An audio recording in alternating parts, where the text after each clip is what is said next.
আসসালামু আলাইকুম। এমআর খান বিডি চ্যানেলের পক্ষ থেকে আজকের ভিডিওতে স্বাগতম।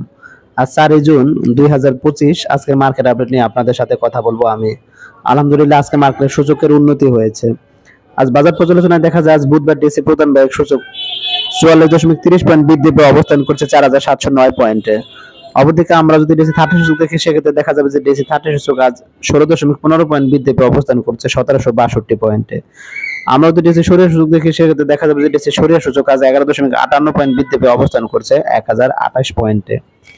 আজ ডিএসই তে 224 কোটি 49 লাখ টাকার শেয়ার ইউনিট লেনদেন হয়েছে, যা আগের কর্মদিবসের লেনদেন ছিল 229 কোটি 6 লাখ টাকা। আজ ডিএসই তে লেনদেন হওয়া 396টি প্রতিষ্ঠানের শেয়ার ইউনিট লেনদেন হয়েছে, এর মধ্যে দাম বেড়েছে 277টির, দাম কমেছে 55টির এবং দাম অপরিবর্তিত ছিল 64টি কোম্পানির। তো যাই হোক আজকে তিনটি সুযোগে মূলত সুযোগের উন্নতি হয়েছে, যেটা অবশ্যই ভালো দিক। আমি মনে করি যে বন্ধের আগে এরকম একটি মার্কেট অবশ্যই শেয়ার মার্কেটে বিনিয়োগকারীদের জন্য সামান্য হলেও একটি স্বস্তির নিঃশ্বাস। তো যাই হোক আগামীতে কি হয় সেটা এখন দেখার বিষয়। এখন যদি আমি আজকের দিনে মার্কেট ইন্ডেক্স মোবাইল দেখি সেক্ষেত্রে দেখা যাবে যে মার্কেট পুলার্স বা সুযোগ বৃদ্ধিতে যাদের অবদান রয়েছে তারা কারা, তারা হলো ব্র্যাক ব্যাংক, বেক্স pharma, square pharma, Titas gas, Islami bank, ব্যাডবিসি, অলিম্পিক, উত্তরা ব্যাংক, জিপি এবং বিকন ফার্মা।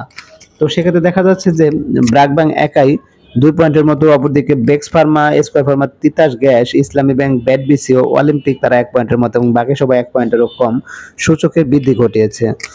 অপরদিকে আমি যদি আজকের দিনে মার্কেট ব্রেকার্স বা সূচক রাশি যাদের অবদান ছিল তাদের দেখি, তাদের মধ্যে রয়েছে GIB, orient fusion, Midland bank, NTC, people leasing, Pragati insurance, Phoenix insurance, JMI syringes, Sonar Bangla insurance এবং সিটি জেনারেল ইন্স্যুরেন্স। তো সেক্ষেত্রে দেখা যাচ্ছে যে আজকে মূল্যরা পতনে বা সূচক পতনে যে 10টি কোম্পানি ছিল তারা কেউ 1 পয়েন্টের মতো সূচকের পতন ঘটাতে পারেনি, অর্থাৎ সবাই 1 পয়েন্টেরও কম সূচকের পতন ঘটিয়েছে।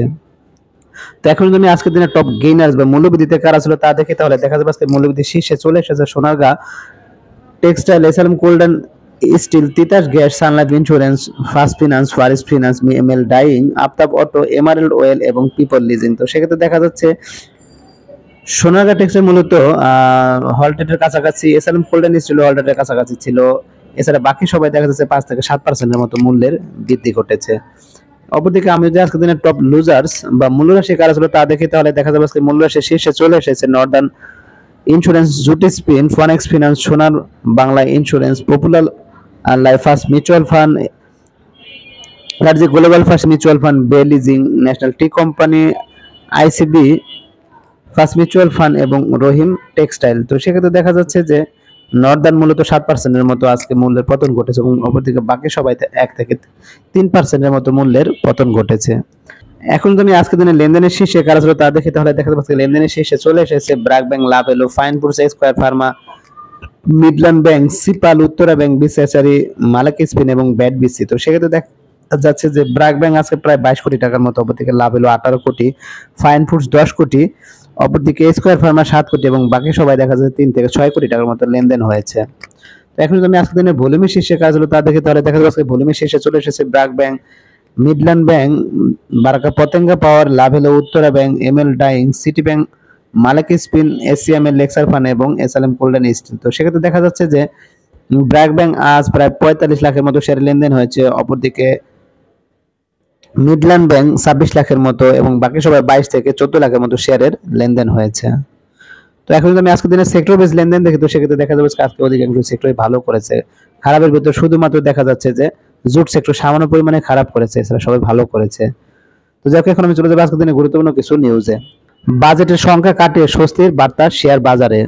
কি বলা আছে যে বাজেটের ঘোষণার পর দিনে শেয়ার বাজার যে পতন দেখা গিয়েছিল আজ তা কাটিয়ে উঠেছে। প্রধান শেয়ার বাজার ঢাকা স্টক এক্সচেঞ্জের প্রধান সূচক ডিসি গতকাল প্রায় 25 পয়েন্ট কমে গেলেও আজ তা প্রায় 44.5 পয়েন্ট বেড়ে 4709 পয়েন্টে দাঁড়িয়েছে। এই উত্থান বিনিয়োগকারীদের মধ্যে কিছুটা স্বস্তি ফিরিয়ে এনেছে এবং বাজারে নেতিবাচক প্রবণতা থেকে বেরিয়ে আসার ইঙ্গিত দিচ্ছে।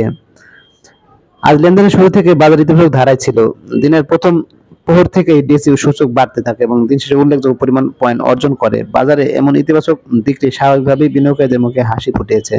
তবে সূচকের ইতিবাচক পরিবর্তন সত্ত্বেও লেনদেনের ক্ষেত্রে এখনো পুরোপুরি গতি আসেনি। আগের দিন যেখানে বাজারে 229 কোটি টাকার বেশি লেনদেন হয়েছিল, সেখানে আজ তা কমে 224 কোটি 50 লাখ টাকা দাঁড়িয়েছে। এটি ইঙ্গিত দেয় যে কিছু শেয়ারের দাম বেড়েছে, তবে স্বাভাবিকভাবে বিনিয়োগকারীরা এখনো বড় অঙ্কের বিনিয়োগে আগ্রহী হয়নি। বাজারে তারল্য সংকট এখনো কাটেনি বলে মনে করছেন বিশ্লেষকরা।